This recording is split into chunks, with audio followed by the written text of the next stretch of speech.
G'day, Professor Joseph Drew here. Federal governments and state governments have been giving out lots of free money to local governments. And many councillors are confused about whether this money really is free or not. Hang on, listen into this video and you'll find out that it comes with a lot of strings and a lot of risks to your community. So lots of money's descending from the skies. I don't think local governments have ever seen so much money on offer, which is good in one sense, but it comes with so many risks, as I said. It's part of the COVID response, but it's probably unwise at the moment. We've got high inflation and we're obviously moving much higher. You've only got to look at PPI overseas to know that that's the case. You've only got to do your own shopping or fill up your own car to know that that's the case. We've also got supply shortages and we've got labour shortages. Why add extra fiscal stimulus to the mix to further exacerbate inflation, to further exacerbate the supply shortages and labour shortages? It's just not a very wise economic move. Moreover, it's quite clear to me, and it should be clear to you, that this is also about higher tiers of government, state governments and federal governments getting closer to an election cycle. As the great political scientist W.H. Riker said, politicians act in their own interests, and what might be their interests may not be your interests as a councillor, may not be your interests in terms of your local community. I have no problem with higher tiers of government supporting local government. In fact, I've been advocating for many years that we get that straightened out and sorted out properly, particularly the FAR grants. My problem is when local government doesn't understand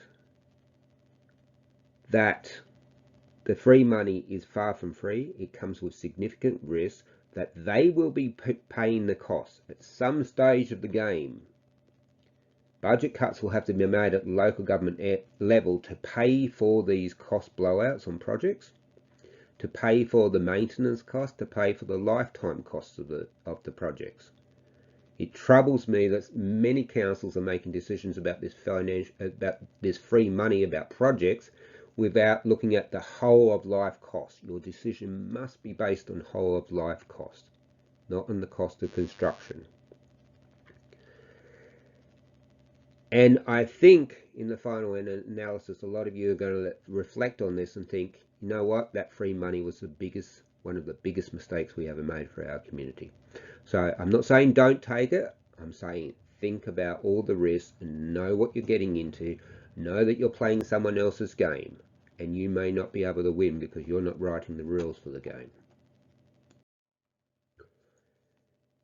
These projects this money is usually for new projects, so-called spade-ready projects, new infrastructure,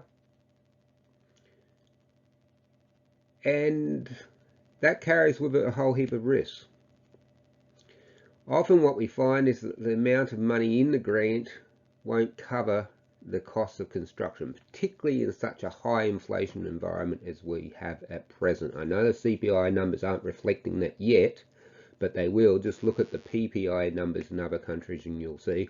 Just talk to your engineer and they'll tell you the concrete's up by 20%, steel's up by 30%, etc. The chances of your project coming in budget are pretty slim. So it's not free money. You'll be making a co-contribution whether you like it or not. Also, the money, the grant, will not cover the maintenance costs, will not cover the operation costs. So there is an additional cost associated with the life of the asset. And I think when councillors are considering this free money, that they really need to be focused on the lifetime costs of that asset. Now, if the free money is for something that you had every intention of building anyway in the very near future, well then you'd probably be foolish not to take it. Although bear in mind that all this free money, all this building work is actually driving the inflation, which is also the thing that's going to cost you with this. But if this free money is for a project of political significance for the people handing you the money, which is mostly the case, it's not something the community necessarily needed. Lots of playgrounds and the like are going up at present. Well, then those costs really need to be considered very carefully. Consider whether your community can bear the costs, whether it's financially sustainable for them to bear the costs, whether you personally as a councillor can bear the cost, because there will be a cost when these things blow over budget, when the lifetime costs kick in. The costs are having to put up fees and having to put up taxes. Whether you can bear those costs, and whether you and your community should bear those costs in order for a state politician or federal politician to achieve their political aims.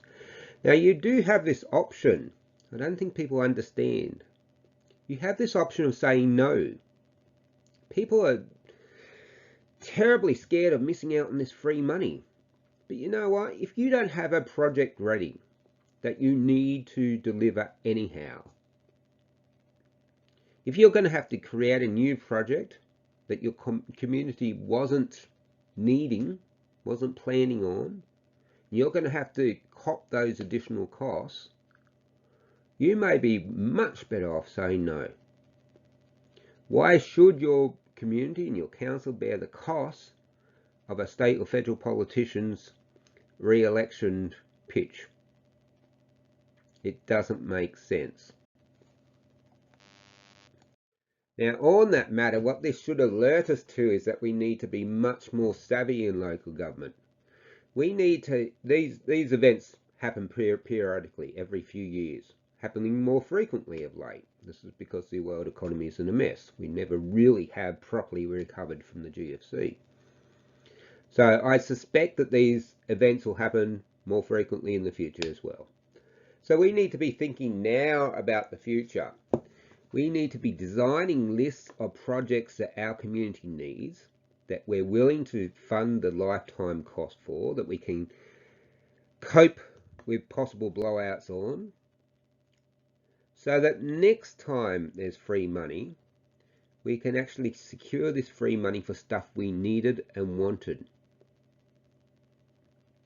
We need to be ready, and the time to get ready for the next lot of free money is now. So I hope this video was helpful. I hope it's really clarified for a lot of councillors that this free money can often be more of a millstone than a benefit. Often you're merely being a pawn in a political game at a higher tier of government level, and I'm not sure that councillors always realise that it's their community and themselves that'll be bearing the cost for this game for someone else's benefit. If you have enjoyed this video and found it useful, please do me a favour and send it around to someone else so that we can help others. Thank you very much for your time. Goodbye.